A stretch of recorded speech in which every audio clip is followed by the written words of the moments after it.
Well, hello everyone. Welcome to the Daily Chess.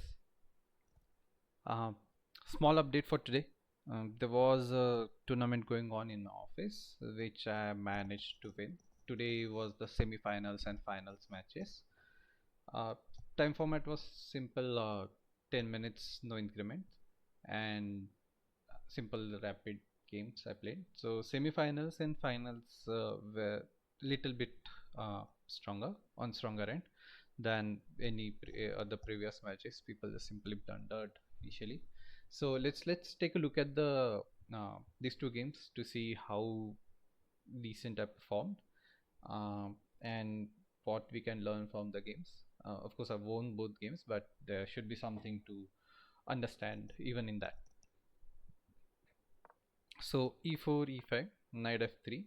This is the semi-finals game, and for some reason, majority of players went d6, uh, d4.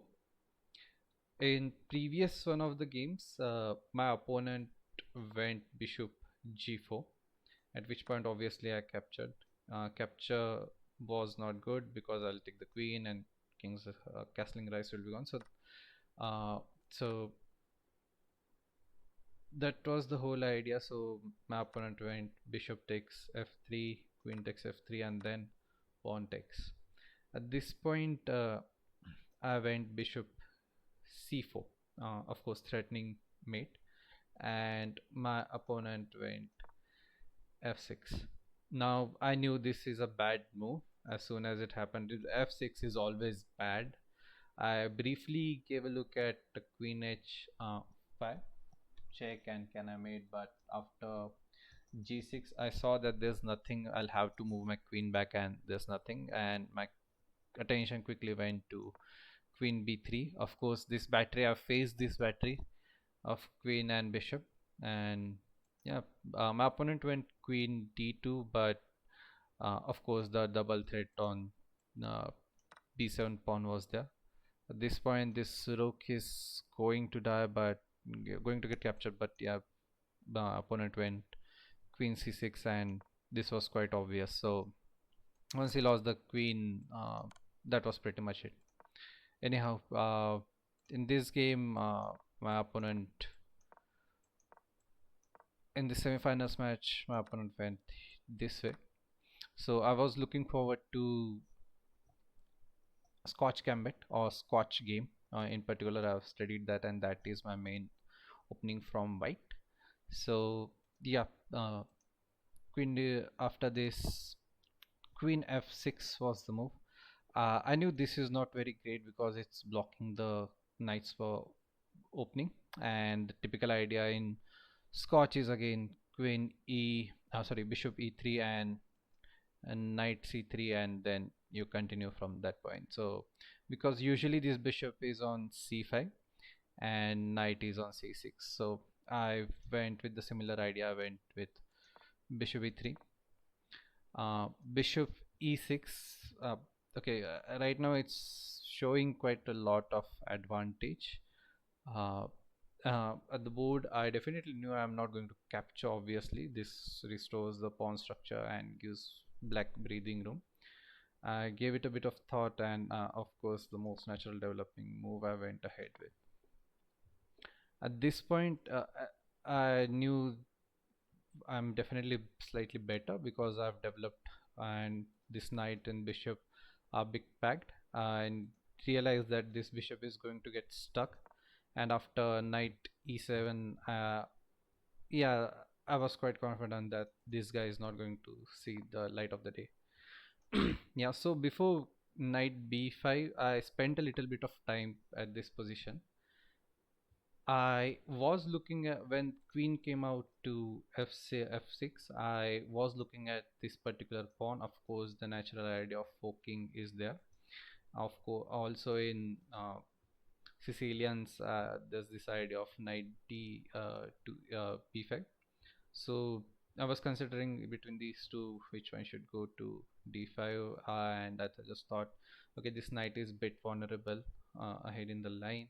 Also, this knight is protecting my pawn on e4, so I went with the most logical uh, chance. So I think a knight d b5 is the top move. I'm glad I played that.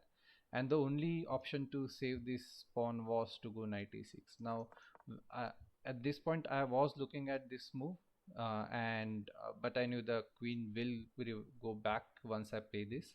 But after knight e7, my brain just lit up like, yeah, okay, this pawn is vulnerable. I need to pounce on that.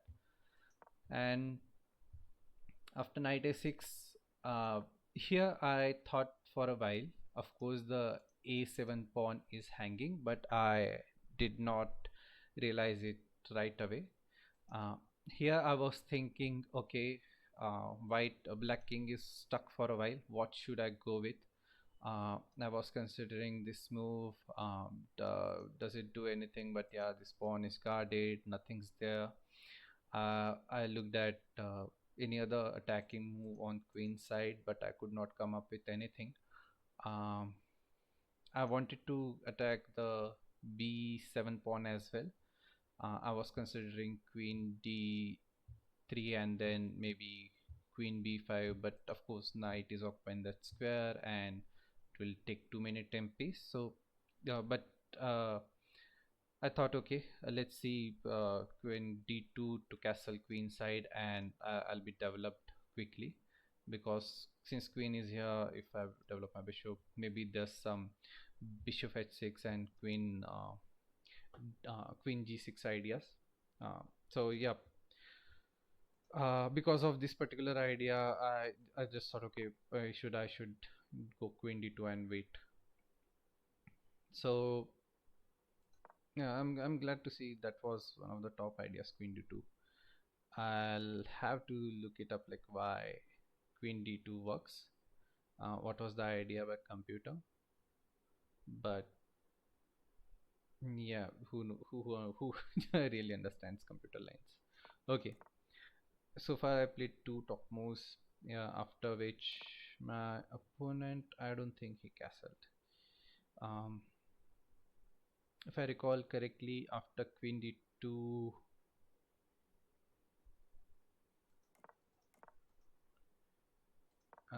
yeah, so he went knight c6. Um, Computer suggested knight c8 and then I think here, but he went knight c6. Obviously, everyone at 1300 1400 low thinks about pushing the pieces forward. A backward move rarely comes to mind. I went bishop e2. I was preparing basically for castling any of the side depending, and if this happens, I was thinking, okay, I'll defend my pawn and I'll use this bishop as only a defensive square. I don't know why I was thinking about taking too many precautions when I have a better position. I was a bit afraid and I need to work on that psychology, I believe. Yeah, after which castle happened, and I was a bit worried. At this point again I was a bit afraid, and I knew this lineup is there, and if this pawn gets exchanged, I'll have to move queen, and queen here will be a bit awkward. I for some reason just uh, had that in my mind. I also knew that now this idea is not there. uh, at this point actually I thought, okay, I can capture this pawn, but I was afraid takes, and this might trap my bishop later, so I was just waiting. So here he went d5. Yeah, this was clearly bad. Two pieces defending and three pieces attacking was bad. So I thought for a while and captured, on which he went knight to b4. Idea was simple to capture. In back of my mind, I did consider bishop g5, but at the board I completely blacked out. I thought this rook was pointing towards my queen. I don't know. Again, there was a little bit of fear in my head. I don't know why. And instead of going this, which clearly wins the rook, I saw that it wins the rook, and still I went with queen d4. I don't know why. For the love of God, I can't understand why. And after exchanging the pieces, of course this happened. At this point, finally, I captured the pawn on a7, king a7, and I just went back. I thought, okay, uh, my king is safe. I have won a pawn. I'm studying endgames. I should be winning here. And anyhow, the whole game I think I had a very decent advantage. After capture, up until here, I did calculate this captures, and after this, I was of course eyeing at get capturing this pawn on g7 once the bishop moves. I thought with this bishop in the center, black's bishop is paralyzed, but he still went bishop g b4, and I simply captured. I did after playing the move, I did realize, okay, this pawn is weak. What have I done? But I think that was still the best move because I calculated this. And then again, once I played it out, I realized no captures is there, and of course he played it, and then this happened. Now at this point, I wasn't sure that I had the advantage. I was worried this rook is active. He's going to gobble up the pawn, and this pawn is going to march, precisely playing into my weakness of endgame. But I was hoping I was looking at some captures, and I was trying to calculate whether this works. But yeah, so this, I think this is a checkmate. If king g7 check, no, king b6 was the idea, and then what, like at this point while calculating this, I was also keeping an eye on this. I was a little bit too cautious. I knew this check, I don't have escape square, but I've completely forgot that yeah, this bishop can move backwards as well. So uh, the key thing is in that I realized I am bit afraid of uh, playing aggressively, or I'm bit afraid of losing, which is a psychological issue, and I need to clearly work on that, even though I was winning the whole game. Uh, Anyhow, because of this particular scenario, I kept on calculating. I was like 2-3 minutes left, and I played check and check to protect this pawn. I did not want to lose both of these pawns. I thought, okay, I'll lose one, maybe I'll capture the other one. Uh, and he went b6. I think logical, everyone thinks of that first, but I had this check in my mind. I played it, and after king went uh, b7, I paid attention to this, and after the rook was captured, he thought he's going to capture. He kept on clicking on this. We were playing on a tab, so yeah. And when he realized, okay, this pawn is pinned, I don't think he even realized this pawn was pinned. Even after he played it, then I realized, okay, no, this pawn is pinned. Even I did not pay attention to that, and rest of the game was quite simple. He himself exchanged the pieces. I went ahead and captured all of the pawns. uh,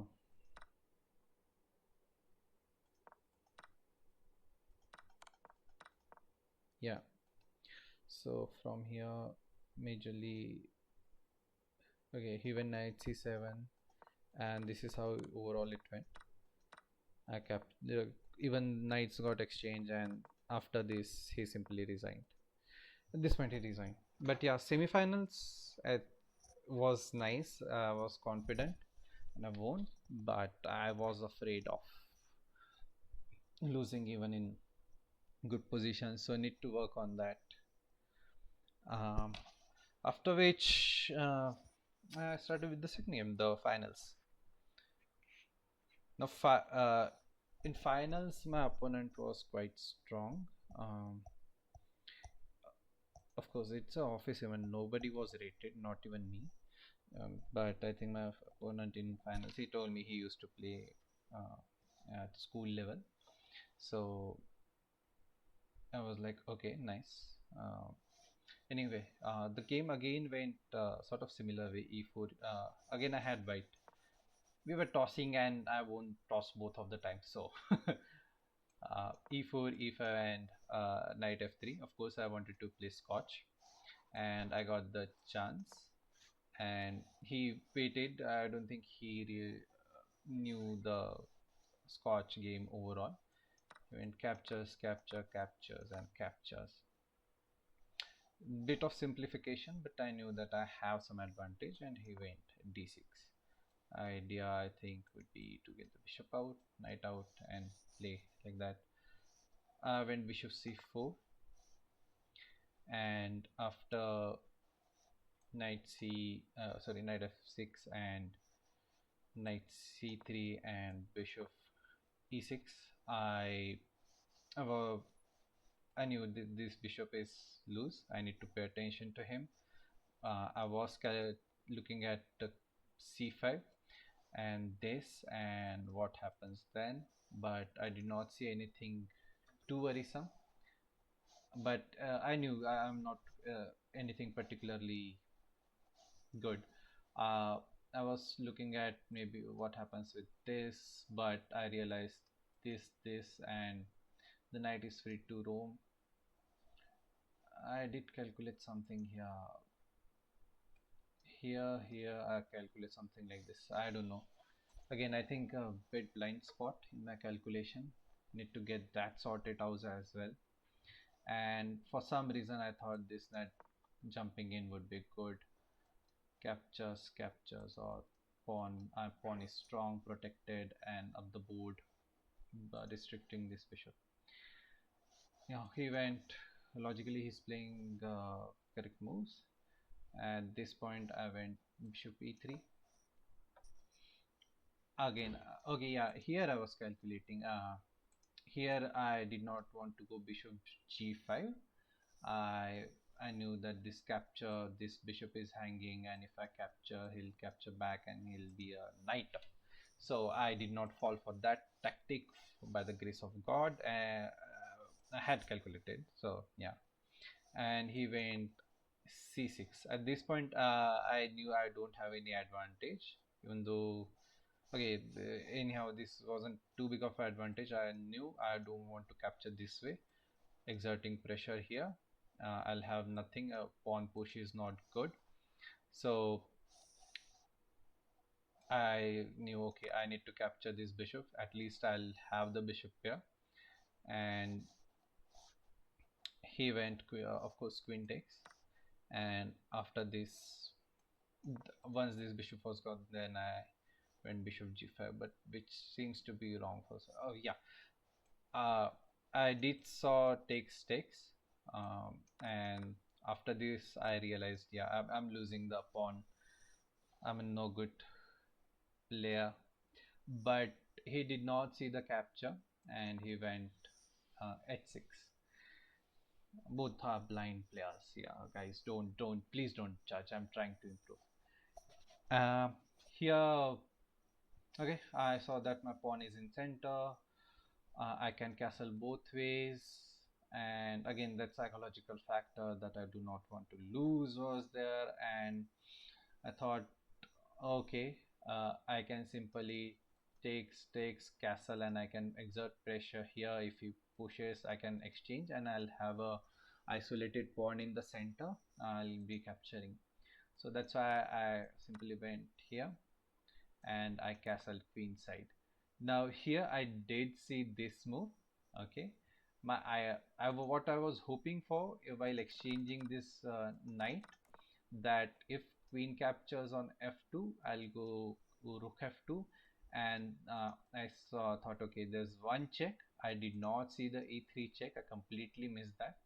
And of course, okay, at this point I was looking at this pawn is weak. He definitely should not be capturing here, but he went queen f7, which I had calculated. I was happy at this point. I went rook f1, and he gave me a check on e3. I thought, okay, still this pawn is weak. I went b7, and he castled. At that point I realized, nope, nope, I completely missed castle. I thought he had moved his king for some reason. I don't know why.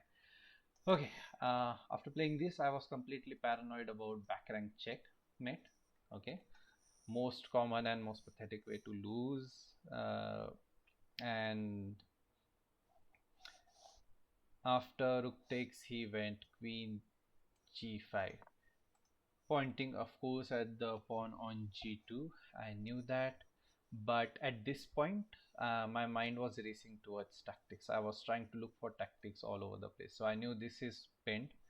I was hoping something will come here so I can capture, or of course the most obvious move, rook d7 I looked at, put exerting pressure, and there wasn't going to be any easy way to defend this, so I went here and he simply captured on g2. At this point I knew, okay, so at this point again my endgame uh, knowledge or endgame fears took over. I was worried that I'm losing these two pawns. I have a back rank mate. I was just thinking or fixating on that, and I was worried what happens if particularly this pawn starts marching the board. I was also afraid that this will get captured and rook is going to be pointing here. This can also happen. A lot of things were in back of my mind while looking at this triangle. Okay, I knew my rook is defended, at least that's something I looked at. And once he captured, now here I was completely calculating queen takes, rook takes, and rook takes. I knew this rook takes works because, yeah, so basically at this point I was hoping for he will go queen g4. I'll go back and he'll hopefully blunder this, that okay, so basically I was hoping for this blunder, that this rook will take, but this is a check, so he'll lose the queen. Like this tactic I was hoping will happen, but it did not. Obviously, here I spent a decent amount of time calculating this and this capture, both captures. Here I realized, okay, if the rook uh, takes takes king h8 and there's no attack. I'm protecting my rook. There's no back rank, but after doing this, this is going to fall. If I take this rook is going to get active, and also I'll be having back rank issues with rook on the spree. Like this queen is going to harass the rook, and this rook will join. So I knew capturing with e rook is not good, and this was giving me sort of confidence that okay, he is going to blunder here, but nope, he simply went. Yeah, at this point I thought, okay, even if this happens, I'm still covering the back rank, and I just wanted to get out of this back rank thought, and I went a3 and he went rook g8, of course defending. At this point, again, I was spending a lot of time calculating. I don't know, God knows what. Of course, I knew this pawn is hanging. I was little bit fine with that, and I was looking at the obvious capture, and then what to do.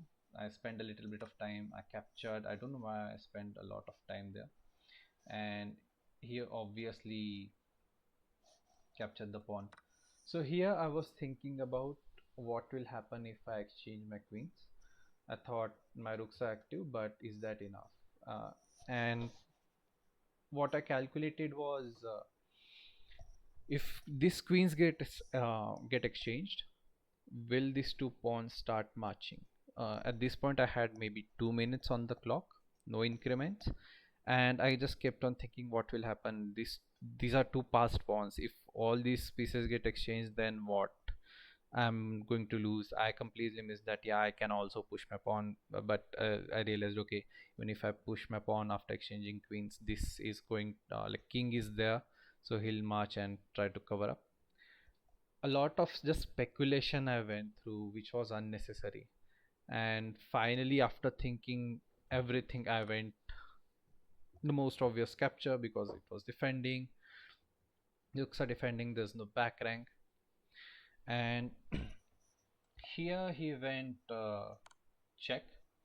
He spent a little bit of time. I was very low on time as well, 1 or 2 minutes. King e7. Now here, obviously, I looked at the most amazing thing, the capture. I was hoping at this point, yeah, he is definitely going to blunder that, and he did. He went King G2, and I finished the finals in style. So really happy about the winning the finals in the with a queen sack. Um, the opponent and both were smiling. Oh, yeah, cool move. It was fun overall. But yeah, I definitely need to think about what happens psychologically. I'm studying to play in tournaments, and I just can't be afraid of losing when I have better positions. So, and even in good positions, if I consider think about unnecessary things, then it's no good. But overall, quite happy with the game, quite happy with the performance. uh, Not the best one, I'll say. This finals game, I think I should have played better. Nothing wrong. I don't think my opponent did any mistakes in the opening, but again, he's not dedicatedly studying for the chess as well. So uh, felt a little bit let down. I should have been convincingly winning, I feel like. But yeah, a win is a win. I'll take that, and that wraps up the day. And that's all. Thanks a lot. Thank you for viewing. If you're still here, please like and subscribe if you enjoy the content. Yeah.